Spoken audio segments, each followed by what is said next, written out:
Welcome to the Collecting Keys Real Estate Investing Podcast with your host, Mike DeHaan and Dan Austin. From wins, losses, horror stories, and tactics for optimizing your business, Mike and Dan take a real, uncensored deep dive into the ins and outs of running a full-time real estate investment and wholesaling business.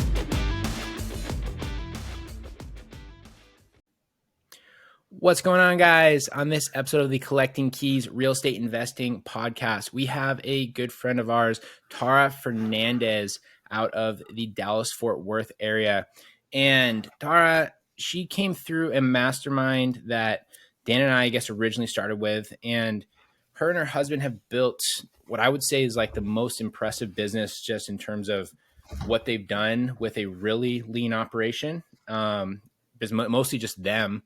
Up until super recently, they were making big money, doing a lot of deals, and have just done some really, really awesome things that I think everyone sort of strives to do. And they've learned a lot of lessons along the way that will be super relatable to anybody that wants to run an off-market wholesaling business.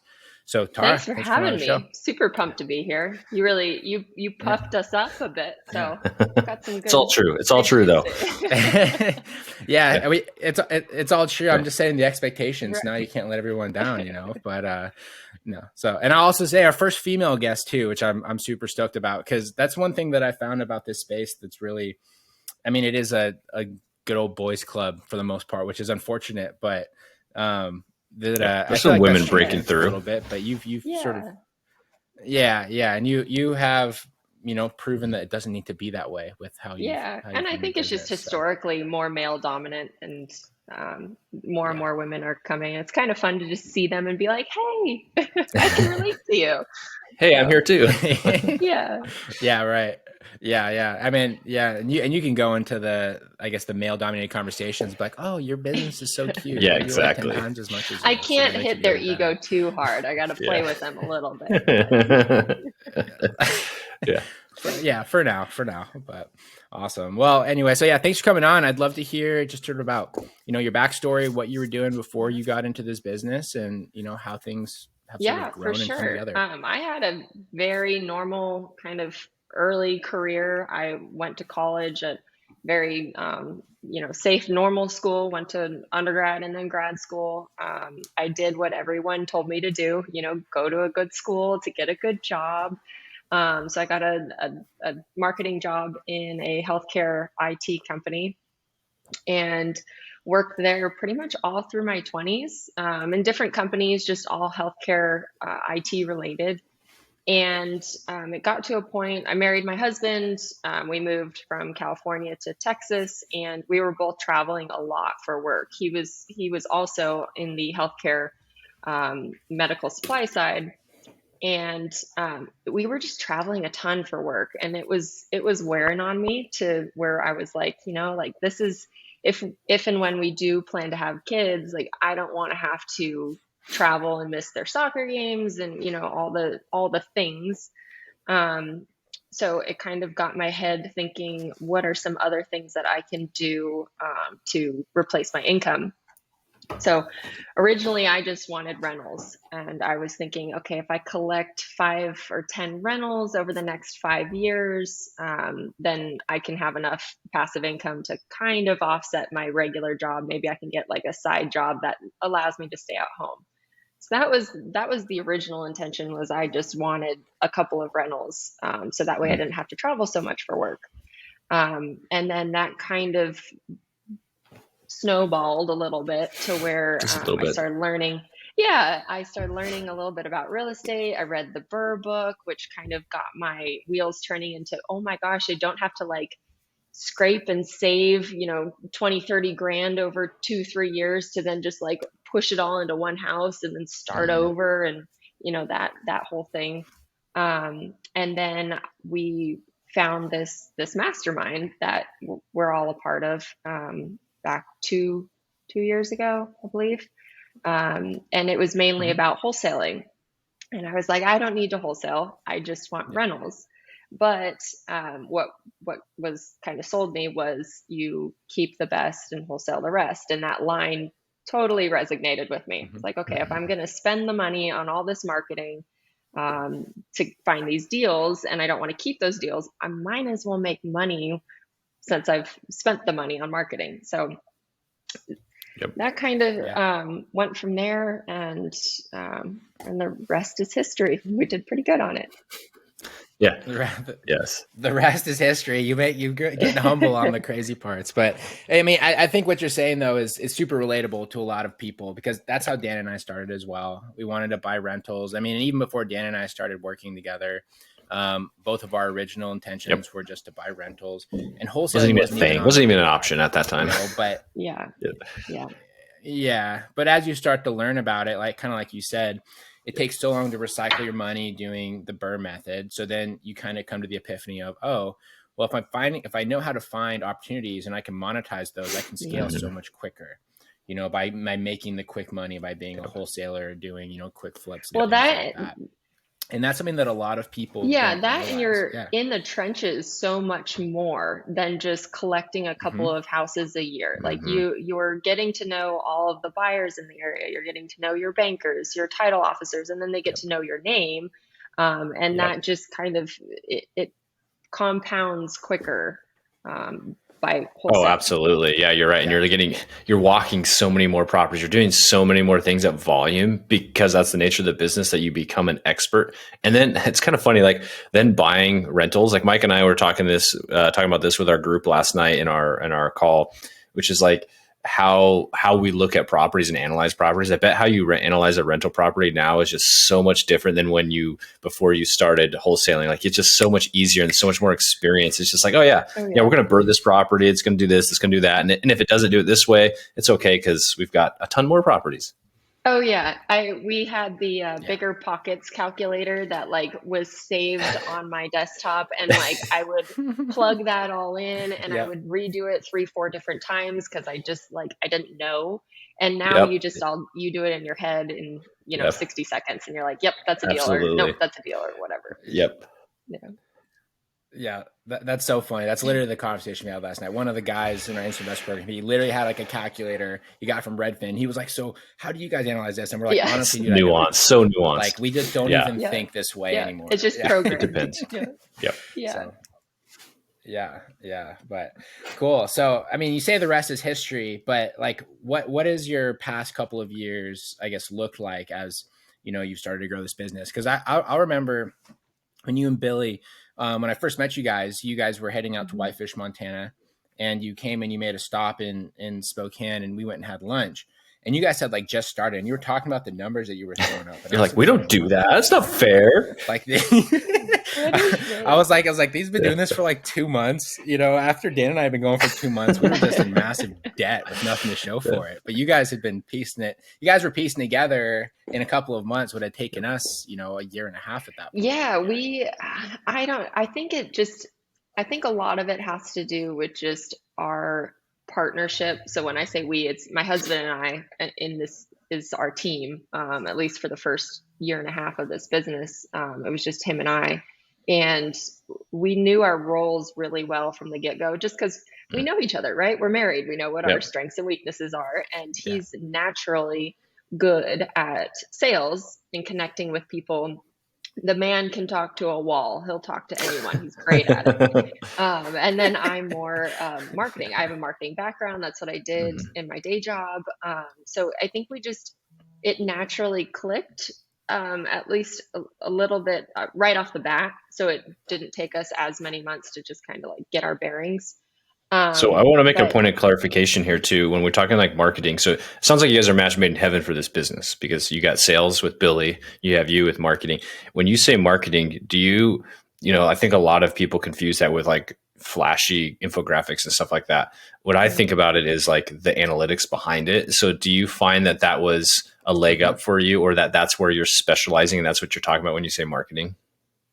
Yeah, I'm a very analytical person. So I like to look back on my data and see what's working and what's not, because I'm not going to spend money on something that's flashy but doesn't earn me any money. Why would I do that? I definitely much like you guys, I like looking at, the data and the pieces of information and then making a marketing off of that. Totally. So, yep. Yeah. Yeah. yeah, so I guess, what, as Dan said too, match made in heaven, you kind of had the two pieces that most people typically struggle to find. I think that's one of the reasons you were so successful is, you had the sales and you had the analytical side. So a lot of people that we connect with, or that we've met that are, or in different groups, they'll have one or the other. Like they're like have a real estate background, they're super good at sales, but they can't manage an Excel spreadsheet to save their life, or they're kind of on the other end of the spectrum where they're, very analytical. They're good at the spreadsheet. They understand how to run the numbers, but you try to get them talking to a seller and they're just like completely useless. Right. And that was honestly kind of where we started when we were. And learning and just knowing what your strengths are and finding a partner that complements your strengths. We got lucky in just the fact that we were married and we wanted to do this together. So I think there was probably a little bit of luck involved on that one, but so we took probably 3 to 4 months when we in 2020 to identify what market we were going to go to, build our brand, figure out what we were going to name it, just kind of the building of your business. And then we dropped our first round of mailing. We do most of our marketing is through direct mail marketing. So we dropped our first round of letters in December of 2020 and got a deal off that right off the bat. It was a small little wholesale deal.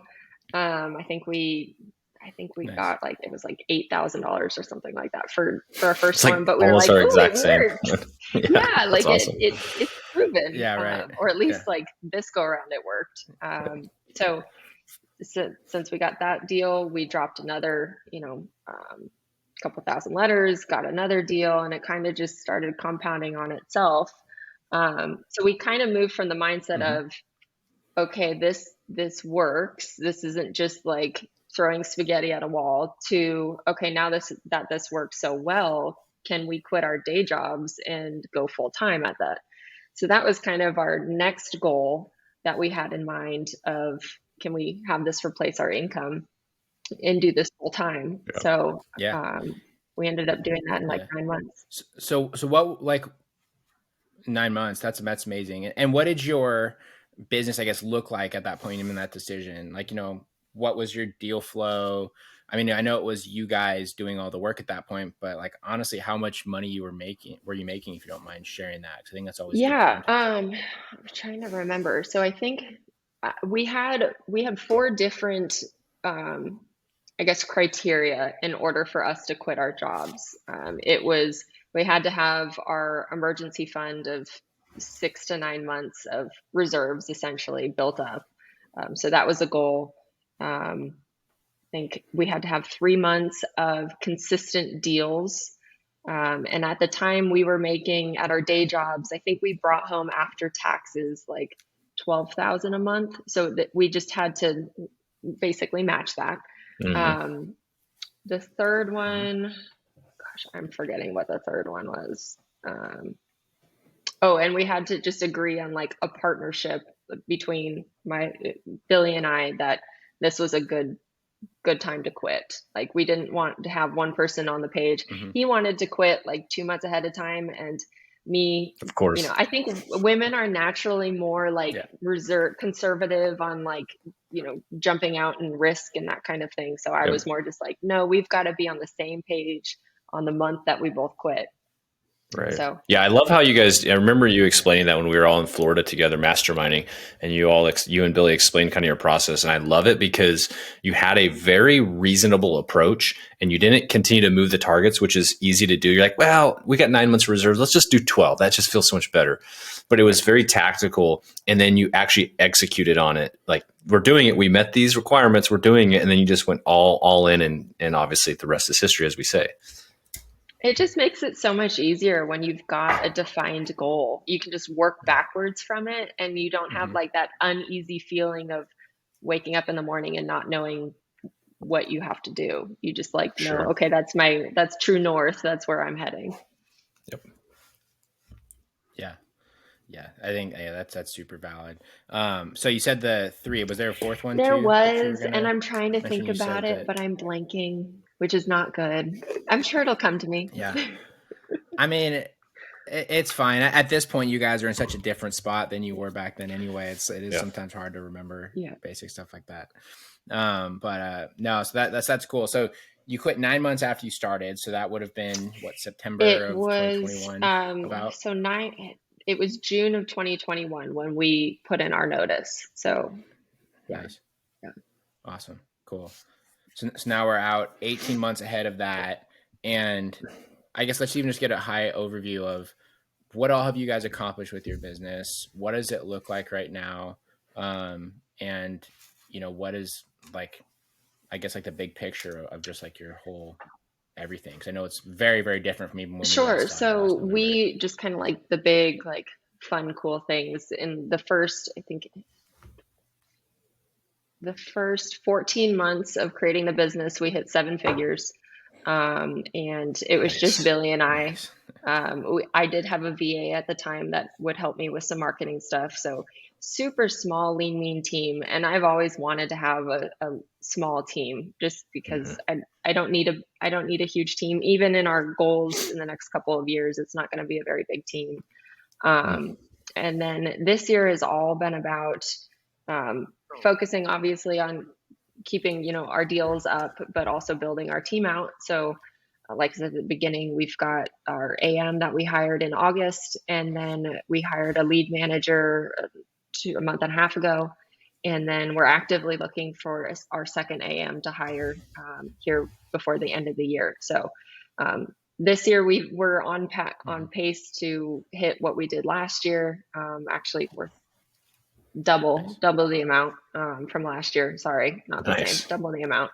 And yeah. Is that doubling revenue In or revenue? in deals? So our deals, interestingly enough, dang. our deals have actually gone down. Our just revenue per deal has gone way up. Wow. We had a couple big deals in there, but yeah. Well, I also wonder too with those big deals, like, do you think that comes with experience where you're like, I know the value of this, and so you're willing to find the right buyer for the value of something, or do you think it's just luck? I think it's more about knowing the buyer and knowing your worth.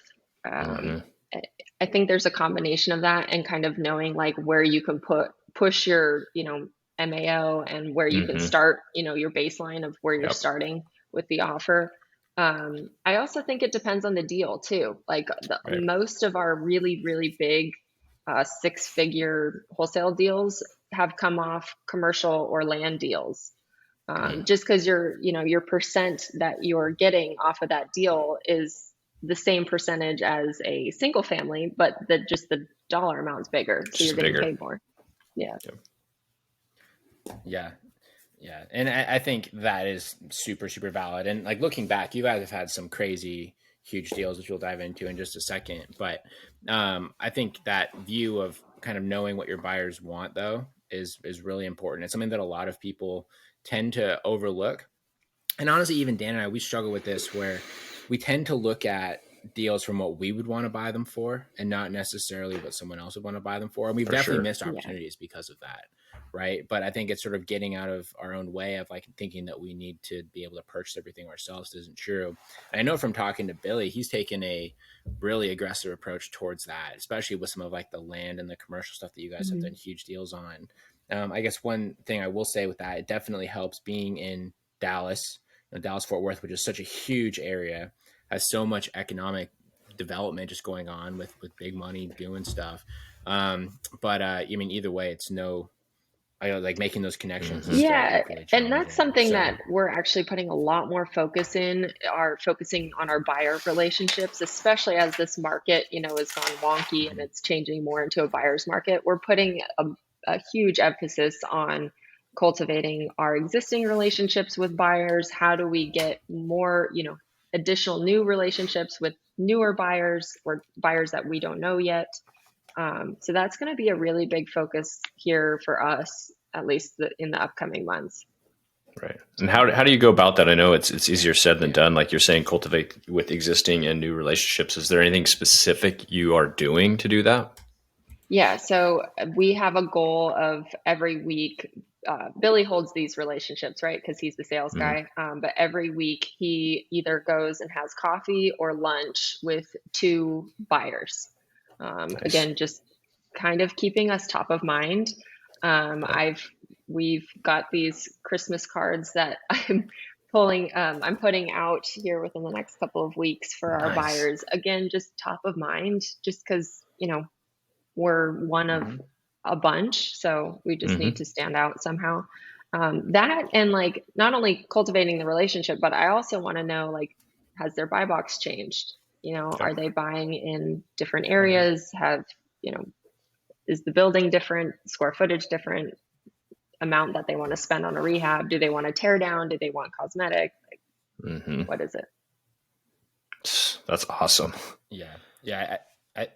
I think that staying front of mind is super important, especially like we talked about, as it is harder to dispo deals right now. I mean, buyers have choices, especially if they're big buyers. So they need to have a reason to buy your deal. It's not like it was last year where everyone was so desperate for opportunities that you could just like sell whatever, because people would just like, we're just trying to take everything that they could.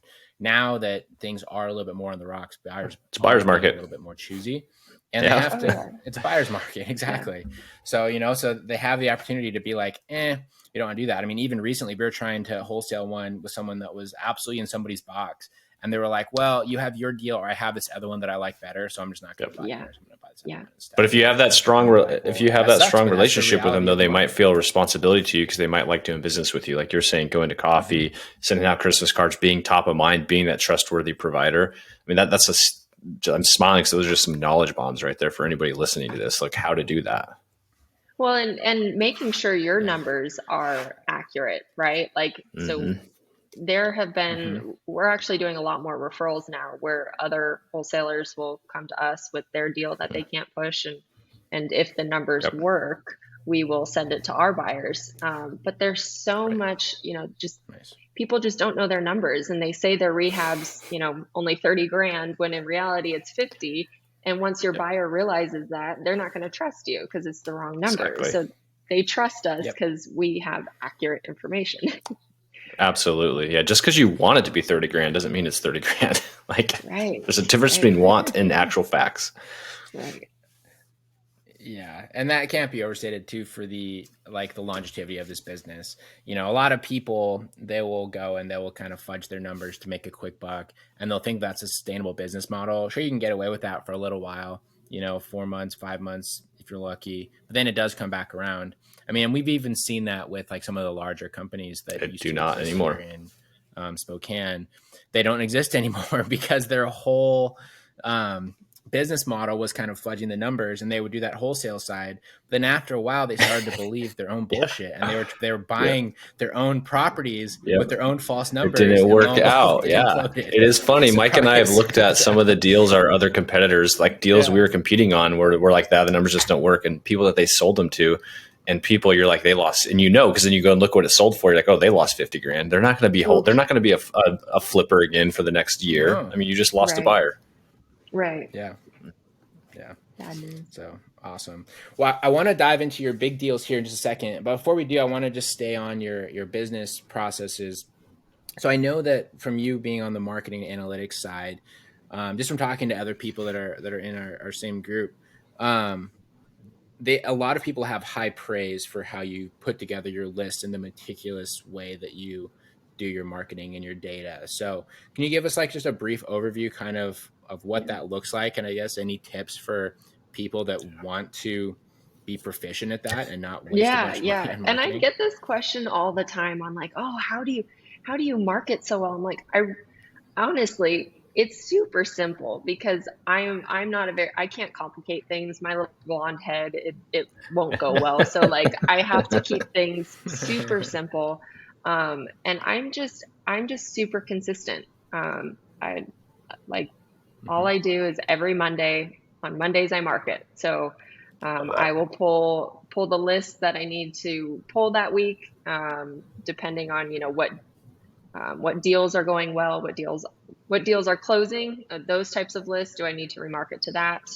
And I just pull them on Mondays, and I do it weekly. I know some people do it monthly, which works for them, but I know I'm either going 110 miles an hour or I'm the laziest person ever. So I just put a calendar invite on my calendar, and on Mondays I remind myself, okay, this is when I need to pull my list. So in a nutshell what I do. And then the types of lists I pull, they're the stuff that works for us the most and has been the last couple of years are just high equity lists. It's nothing crazy exciting. We do market to niche lists, but that's not like our bread and butter. Niche lists I've actually found aren't doing as well right now just because, people don't have as much money to market with. So what do? They go to the niche list because they're small lists. So you don't have to spend as much money. So all of those houses are getting nailed with everybody. Interesting. So we don't actually, see as many deals that way just because everyone's getting hit by that. Getting hit by it. Yeah. And you say just high equity, is that absentee owners or is that just it's both high equity? High equity, absentee, owner occupied. It more has to, we've kind of, if you want to like narrow it down, we've narrowed it down based on the year built. So we do everything that's older than 2015, and then square footage. So we don't want massive houses. We don't run in that space. So anything that's 2,200 square feet and smaller. So those are like my filters, if you will. But yeah. Sweet. I like it. And then for data, you just using PropStream? Yeah, I'm using Deal Machine, RealFlow. Deal Machine, PropStream, List Source. They each have their own little, quirks about it. So I'm not, devoted to one just because they all are different in their own ways. So kind of pull depending each one.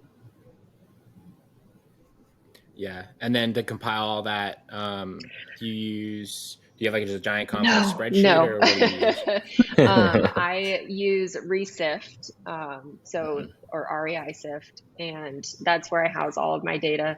That's how I keep everything organized with the number of lists that I've got. I have a whole tagging system, so I know, okay, I've mailed this, these 15,000 records in October, so I'm not going to mail them again in November. Or maybe I am going to mail them again in October because they hit my, certain parameters that I want to be able to be top of mind every month. And that Resift just keeps it super easy by being able to tag things and know when I've mailed and what I've mailed, if I've mailed a postcard versus a letter versus something else. Right.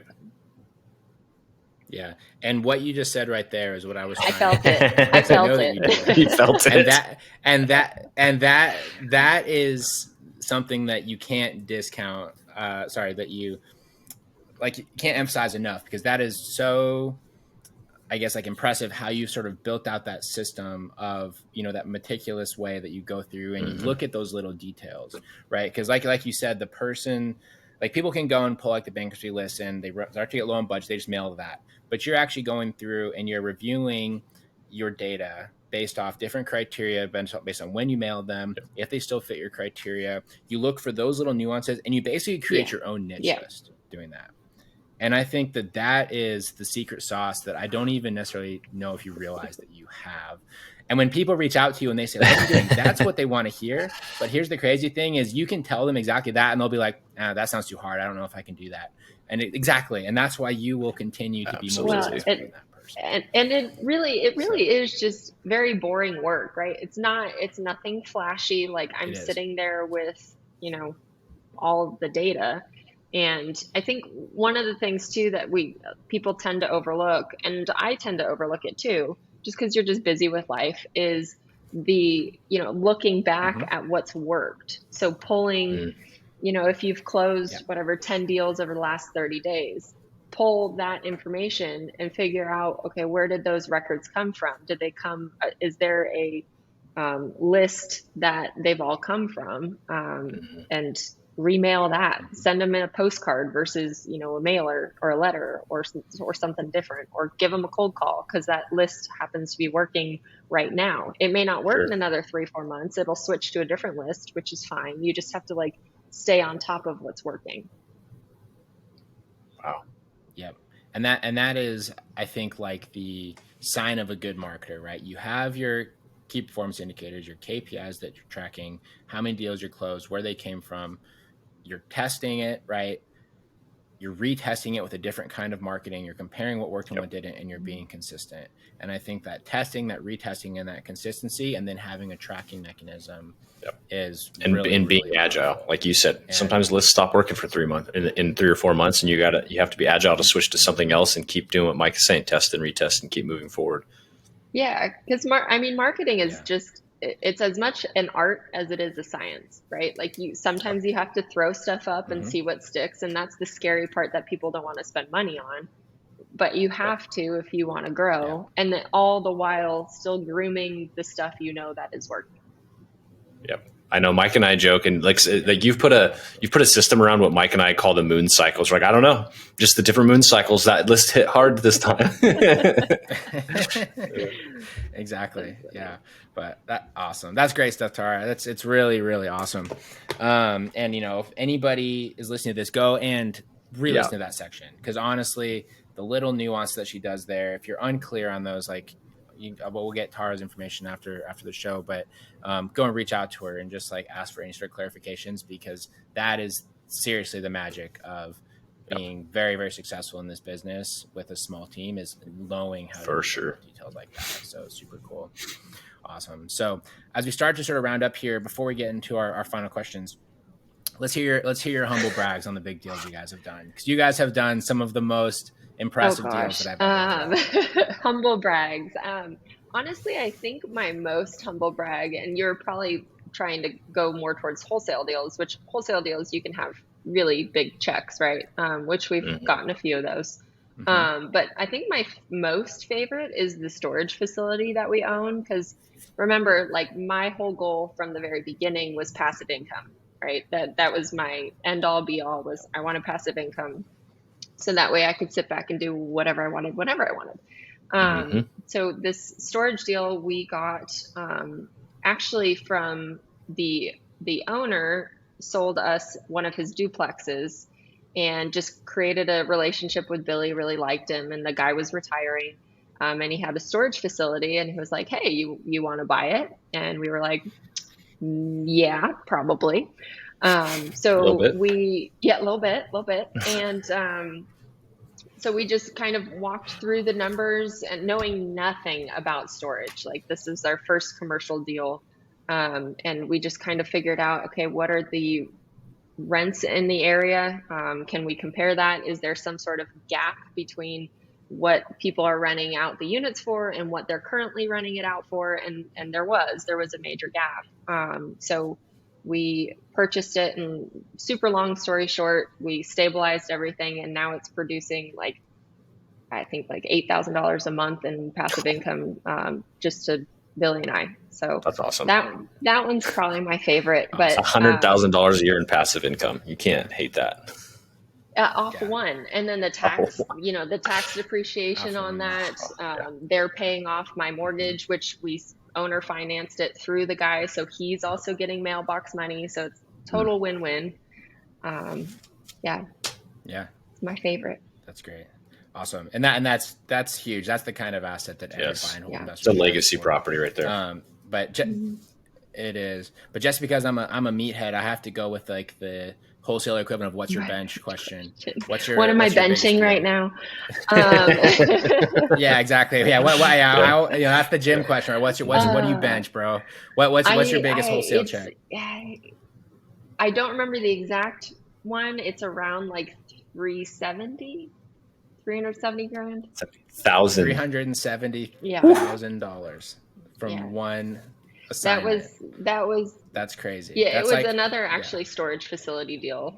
We decided we didn't want to keep it, so we wholesaled it. But I could tell you, a year and a half ago, we had our first six-figure assignment, and I was like, "There's no way that's normal." We're lucky to get that one. That's totally not normal. And then 3 months later, we got another one, and we're like, okay, that's weird. And now, if we're not getting, it seems a little ego-y, but it's not. If we're not getting a six-figure assignment every handful of months, I'm actually getting a little concerned. So it's it's man. regular, and it's just who you market to and what their motivations are and that kind of thing. So that's my benching, and I don't like That's your talking benching. about it, but that's my benching. Yeah, I love it. You got a huge bench press record. Yeah. Yeah, right. Yeah, if I'm not benching 4 plates once a month, I don't even want to count Right. it. I'm not even that strong. Oh my god. Awesome. Well, you're too humble. Seriously. Awesome. Well, this is great stuff, Tara. I really, really appreciate you going through all that. And even though you don't like talking about it, I mean, that is really You earned the awesome. brag. You earned the brag for sure. You did. Yeah, you did. Yeah, you have a very, very big bench press. Should be proud. But all right, so we're going to go into our sort of roundup questions here. And the first question is the group favorite. I know you guys have some good ones, but what is your craziest real estate investing story? Craziest real estate investing story. Gosh, Billy's got all the crazy ones because I'm the dork in the closet that does all the data, right? I would say the craziest one he came back to. So he used to run all of our appointments, right? And go meet with the sellers and all that stuff. And I remember he called me on his way back from an appointment where it was just a total meth lab. He walked into the house, and I'm going to butcher the story because he's a way better storyteller. So have him on here and he can tell the story. The dog. I was going to say, don't tell the dog story. Not the dog story. That's like a Friday night after a couple of drinks. Then we'll tell that story. But just, having to deal with crazy people who had, shot themselves up about 5 minutes beforehand, and they're passed out on the ground. He's got to walk over them so he could take pictures of the house and silly stuff. Oh yeah, that sounds about right. That sounds like some of our sellers right there. Oh yeah. Yeah, and it's the unfortunate reality of the business, right? Like, you see stuff like that. It's not pretty, whether it's, a homeowner that is having problems with, with drugs themselves, or a lot of times we get like landlords that have tenants that are causing this sort of issues. And, it's just, you start to see things that you never thought you would see. Oh yeah. Oh yeah. It's not the sexy Chip and Joanna Gaines. No. You're the one getting that. So Chip and Joanna Gaines can do their property. You got to get the crackheads out of there first. Right. Yeah. Just funny side tangent story. I think you'd enjoy this. We had a guy on about a month ago that he does like new builds and like high end new builds, and one of his builds was on like the Love It or List. It was like Flipping Boston or something was one of them. Yeah. Okay. Yeah. Well, the whole premise of the show was that, you have like the homeowners that go and like pick the house. They was like, oh, we don't like this one because XYZ. This is the one that we want. But he said that they had already bought the house like 8 months before they came to film the show. And like literally they showed up and they walked through like two listings and pretended like they were looking at them. But they'd already bought the one that was like presented in the show. And he said the thing though that was so stupid was they put this big emphasis on like, wow, they did such a good job staging. Look at how they put this couch. That's your couch. He's like, that's your couch. Of course you like that couch. Your couch. Yeah. Oh my gosh. They're all fake. It's so fake. Yeah, it's all just BS. And then he said that after he did 2 episodes with his houses, and then they started asking him about being on like a house flipping show. And after he sort of told them about the business, they're like, oh, that sounds like it has way tue much drama for us. Yeah. Okay. All right. Yeah. So they don't even want the real story. But that was Damon Amato. His episode came out probably about a month before this one. So you should definitely go back and listen to that if anyone wants to hear that. Awesome. So second question, what is one piece of advice you would have for a new investor looking to get started or a small investor looking to take their business to the next level? I would just say be consistent. None of us are geniuses. We're just more consistent than the average person. Consistent in your lead follow-up, consistent in whatever marketing tactics you decide to do. Just be consistent on them. Not everything works right out of the gate. And especially as a small business owner, you try things and then they break, and then you try things again, and then of course they'll break. So I would just say be consistent on it. Dude, I love that. You got to show up every day. I think even when you're like worried to push the button, exactly. Like Mike and I went through that, right? Do we push the button again, the marketing button? Do we do it again? We're not feeling super good about it. And you do it, you keep doing it, and then money rolls back in, and that's why you're still here today. Right. Well, and building a team too, right? Like this is your baby that's learned that like you were holding for a while, and now it's starting to learn how to walk, and you're like, okay, well, I like, this is my baby, please take care of it, kind of thing. So, but you have to. Yeah. That is the most important thing. And like you said, we're not all geniuses. This business isn't rocket science. And there are very few business models that literally a couple or even an individual could do the same thing, could go from getting started to making 7 figures in 14 months with no real experience in the business beforehand. Like that is, people who have other businesses, whether it's like a trade business or they're selling widgets or things like that, they spend literally years and years trying to figure that out. Worth of revenue. And this just because of the size of the transactions and the way that, the business kind of works. And you can do it with high profit margins. Like you guys you still have a lean team, but starting out, you had a very lean team, 2 people, right? I mean, those profit margins are incredible. Yeah. Insane. Yeah. Awesome. So last question, where can people find you, follow you, or reach out to you? They can find me on Instagram, just Tarah_Ferns, Ferns. Easy. Love it. Yeah, easy. Perfect. Easy peasy. Easy enough. Yeah. Well, thanks so much for coming on, Tarah. It's been great. And did I just realize I haven't saying your name wrong? Oh, that's okay. It's fine. I had a boss. Mike does that to all of our guests. No, I feel terrible now. I've known you for a while. I've literally said your name wrong the whole time. I had a boss for like probably 5 years. I worked for him for 5 years, and like his kids went to school with my youngest brother. Like, so we were like pretty connected. And I remember correcting him like the first couple of months that I knew him. And then by the time like year 4 rolled around, I was like, you can call me whatever you want. It doesn't matter. Just roll with it. Well, either way, I apologize. I wonder where you got Tarah from. I just kind of left it alone. I was like, that's kind of a weird way to say it. Get out I of here. would have never. All right, thank you, Tarah. Thank you for Tarah for coming on today. Whatever. It's Mike. I forgive you. All right. Yeah. Well, seriously. We call him Mick around here. Right. Mick DeHane. Anyways, well, thanks, Tarah, for coming on the show. We do really appreciate it. So much good stuff. And if you guys want to reach out to her, go ahead and hit her up on Instagram. She posts a lot of great stuff on there as well. And she really is a wealth of knowledge. Besides that, you guys, if you want to learn how to create an off-market opportunity generating business like Dan and I have, and like Tarah has, go and check out instantinvestorprogram.com. And we'll see if you're a good fit. We're going to have a bunch of new offerings up there right now as well. So if you go to instantinvestorprogram.com, you can see all the different programs that we currently offer for you.